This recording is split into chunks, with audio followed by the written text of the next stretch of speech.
July. Alfonso's Ice Lollies. One warm summer day, Alfonso the cricket invited Bubble the flower beetle, Berry the snail boy, and Dolly the ladybird girl to his house for the afternoon. "Let's make ice lollies," he suggested. "But what from? And how?" asked Bubble. "It's very simple. We just squash a little fruit and put it in paper cups. Then we put sticks in to make ice lollies. Then we pop the cups into the freezer and wait until they're frozen. Then we pull them out of the cups and they're finished." So they made the puree, filled the cups and put them in the freezer. "We can play memory while they're freezing. I brought my memory cards with me," said Bubble. The cards were circular with pictures of all kinds of fruit on them. There were 2 of each, and the game was to find the matching card.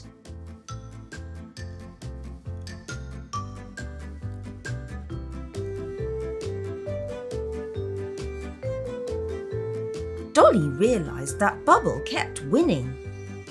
"Oh, Bubble, you're cheating. You've marked the cards." "No, I haven't." "Yes, you have," the ladybird girl barked.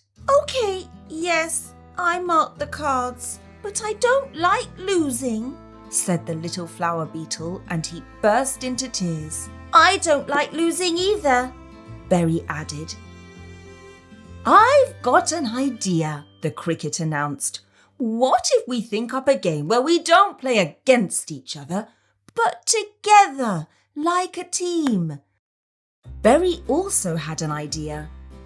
"Not long ago, Eddie, Balthazar, Morris and I decided to catch a train. We ran after it, but Morris was too slow, and we decided that none of us would travel on the train." "Why are you saying that?" Bubble asked. "Because we could make a good game out of that," Berry explained. "The idea is that all 4 players have to arrive at the train before the train driver. If the train driver is quicker, you lose the game because the train is left without you." "That's a super idea.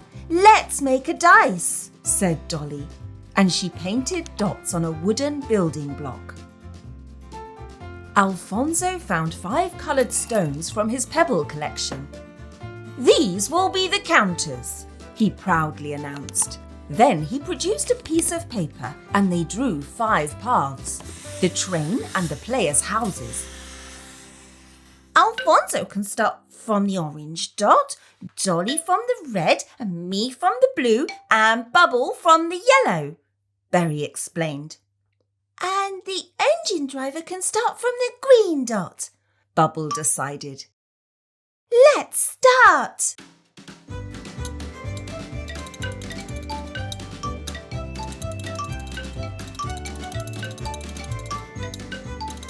The engine driver was very nearly there when the last of the 4 players arrived at the platform. "Yes, we won!" Bubble shouted out. "It's time we checked on the ice lollies," the cricket interrupted. Alfonso was right, and the ice lollies were frozen. They all enjoyed their ice-cold treats. "Come on, let's go for a swim," said Alfonso when they had all eaten their lollies. They were soon joined by a visitor as the rainbow fish swam past them. Berry and Dolly asked their fishy friend to let them jump off its back into the water, and it happily joined in the fun.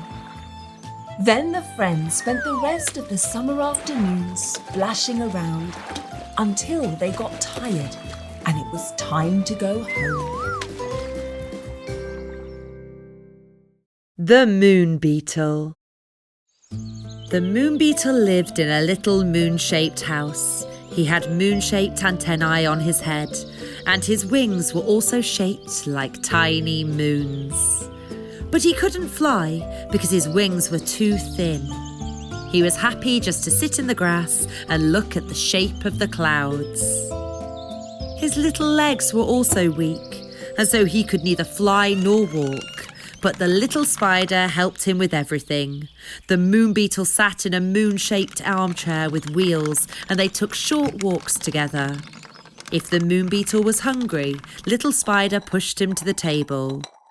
He tucked the Moon Beetle into bed at night. Little spider never left the Moon Beetle's side, and he always knew exactly what he needed and when. He also knew when he didn't need help. But the moon chair wasn't good for longer journeys. When he went on longer journeys, he always called on his old friend the centipede for help.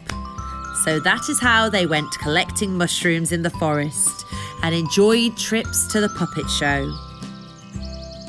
And that's how they went to pick strawberries in the summer months. The centipede was happy to carry the Moon Beetle on his back. But one summer day, the centipede received a letter. Look at this, he said excitedly. It's from Reggie Squirrel. He's invited me to visit him. I'm leaving tomorrow. What will happen to me? The Moon Beetle asked in a sad voice. How will I go to Alfonso's violin concert tomorrow? Wait, we'll think of something, the centipede said. If only I could go to the concert on my own without help. The Moon Beetle sighed. I know what would be good. If you had a chair that you could push yourself in. A rolling chair. A wheelchair, the Moon Beetle repeated. Yes, that would be really good. The centipede produced a pencil and started to design the contraption.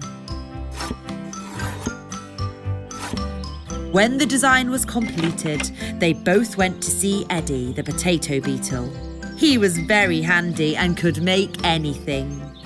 Eddie studied the design and then got straight to work.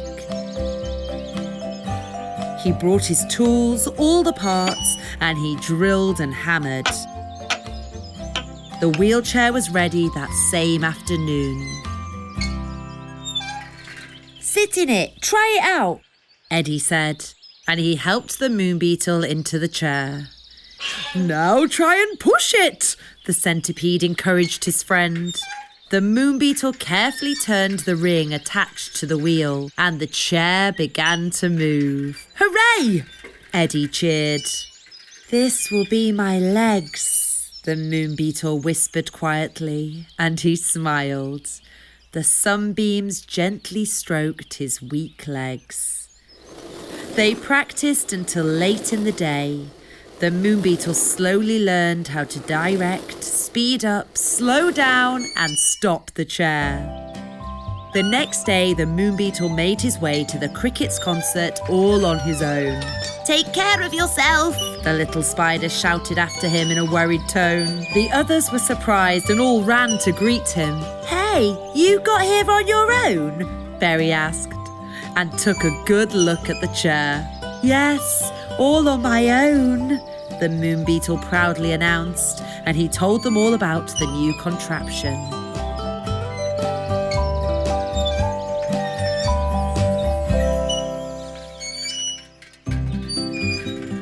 Alfonso's concert soon began. All the forest friends had come along to hear him play. After the concert, Berry and Dolly walked home with the Moon Beetle. The little spider was sitting in the window waiting for his friend to return, safe and sound. Dumplings. One autumn day, Dolly the ladybird cooked plum dumplings and invited her friends to lunch. Berry came along, and so did Balthazar, Stanley, and Flutter. The little ladybird girl put 3 dumplings on each plate. Berry, Dolly, and Flutter were soon full. Plum dumplings. I love them. I could eat 5, said Balthazar the bee. 5 is nothing. I could eat 7. 7? 7, I could eat 8. I could eat 10, the little stag beetle announced. Then let's have a competition, Balthazar concluded. Let's see who can eat the most dumplings. Dolly didn't like the sound of this, and she tried to talk them out of it, but the boys were determined. It'll all end in tears, she warned, but Balthazar and Stanley wouldn't listen. We've already eaten 3 dumplings. Now let's eat the 4th, Stanley suggested, and he plopped another dumpling onto each plate. When they had finished, they put another on their plates and ate a 5th dumpling each. After the 5th, they ate a 6th. After the 6th, they ate a 7th. After the 7th, they ate an 8th. And then a 9th dumpling. And now for the 10th. Can you keep going? Balthazar asked. I could eat twice as many, Stanley said with a shrug. The 2 friends ate so many dumplings that their tummies started to hurt more and more. I'll run and get Dr. Owl, shouted Flutter the butterfly. Dr. Owl examined them both and gave them a good telling off. What have you 2 been doing? I'm not surprised that you've got stomachache. They ate 15 each, Berry said as he counted the plum stones on the plates. And so it was a draw after all. It was a very silly thing to do. You'll only be allowed to eat boiled potatoes for 3 days. But the chimney cake man's coming to the forest tomorrow, Stanley complained. I'm very sorry, but there's going to be no chimney cake for you. Come and see me in 3 days and I'll take a look at your tummies again, Dr. Owl said with a scowl, and he flew away home. The very next day, the firebug arrived in the meadow with his delicious chimney cakes. All the forest friends flocked to the stall to sample his tasty wares. I'd like a cinnamon one, Dolly said. And I'd like a coconut one, Berry added. I only want sugar on mine, Flutter shouted. But there were also cakes with walnuts, poppy seeds and chocolate on them. Balthazar and Stanley looked sadly on, but they did as Dr. Owl had told them. On the 3rd day, the little bee and his stag beetle friend went to see Dr. Owl. Now let's take a look at you, said the elderly owl, as he examined them both thoroughly. You appear to be better. I can see that you did as you were told. We did, Stanley said with a sob, but I so wanted to eat a chimney cake. Stanley and Balthazar said goodbye to Dr. Owl and were walking home when the old bird shouted after them. Wait 1 second. I've got something for you here. I saved 2 chimney cakes for you. You went to the meadow, Dr. Owl?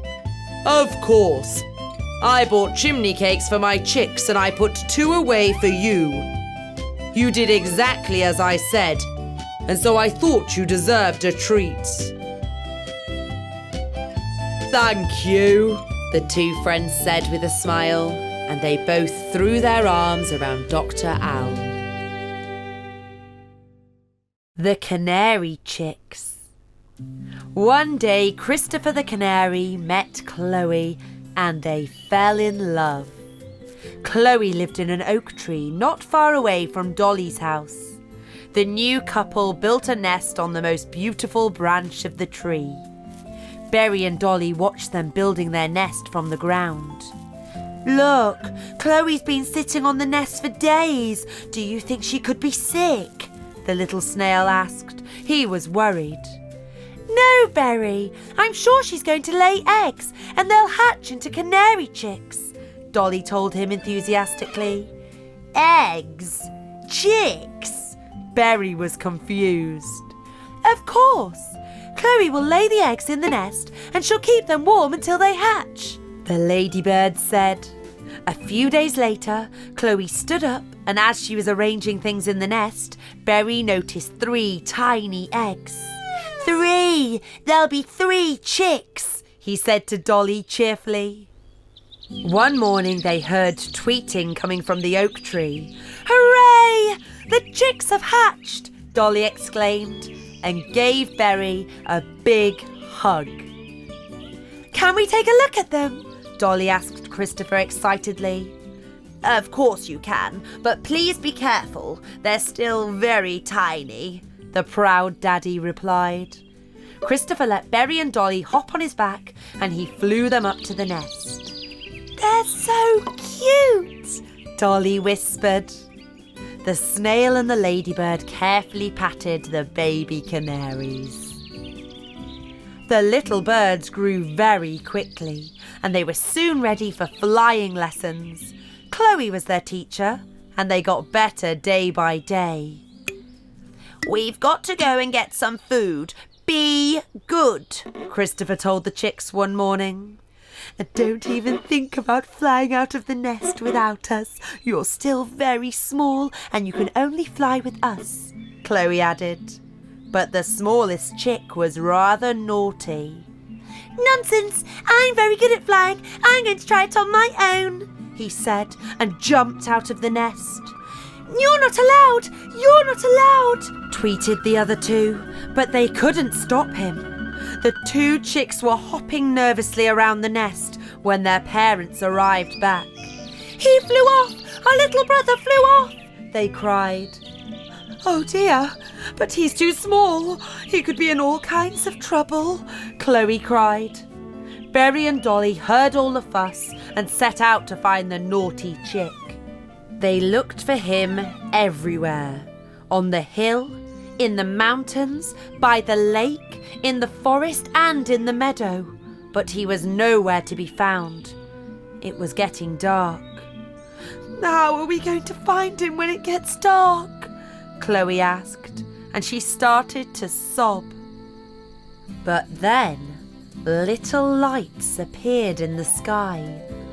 The fireflies had come to help them. We can make light. We'll help you find him, they said.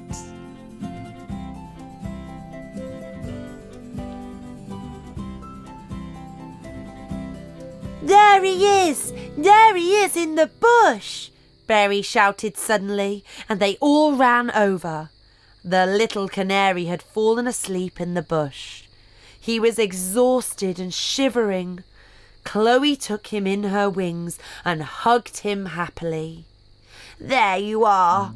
You should always do as you're told, Christopher said. Chloe flew back to the nest with her chick on her back, and the fireflies danced around them like stars in the sky. The canary family was soon back together again. Good night, little chicks, Chloe whispered happily as she kept them warm under her wings. Christmas. It was a crisp winter day and Berry the snail and Dolly the ladybird went into the woods to look for a bunch of Christmas greenery. Look, Berry, this little tree got knocked over in the storm. Let's take it home. We can decorate it for Christmas. Hooray! We'll have a real Christmas tree, Berry shouted. They lifted the tree up and saw a centipede sheltering under its branches. Help me, Berry. Let's put him on the sledge. He's hurt himself and looks very cold. We can take him to my house. They lifted the centipede carefully onto the sledge. Will he be all right? Berry worried. Of course he will, Dolly reassured her friend. When they got home, they put the poorly centipede to bed. Dolly made him hot tea and Berry read him caterpillar stories from a storybook. Next morning, the centipede opened his eyes and smiled a little smile. He got better every day and soon he was healthy again. Dolly asked him to stay. You're so nice. Don't go, centipede. Spend Christmas with us. Well, thank you. I'd love to stay. But what should we get him for Christmas? Dolly wondered. What would make a centipede happy? Dolly told him her idea. The little snail nodded excitedly. Berry and Dolly went to see the ants. The queen ant welcomed them with open arms. Dolly told them what kind of present she'd thought of. "We can make anything you want," said the queen. Christmas came and Berry and Dolly made a tree stand. As night fell, Berry gave Dolly her present. "Merry Christmas, Dolly." "Thank you, Berry," the ladybird said. She was delighted. "It's beautiful." Dolly was very happy and wound the pretty ribbon around the tree. "Merry Christmas to you too," Dolly said, and handed Berry his present. "Sparklers, super! Let's put them on the tree." They lit the sparklers and crackling sparks danced around the Christmas tree.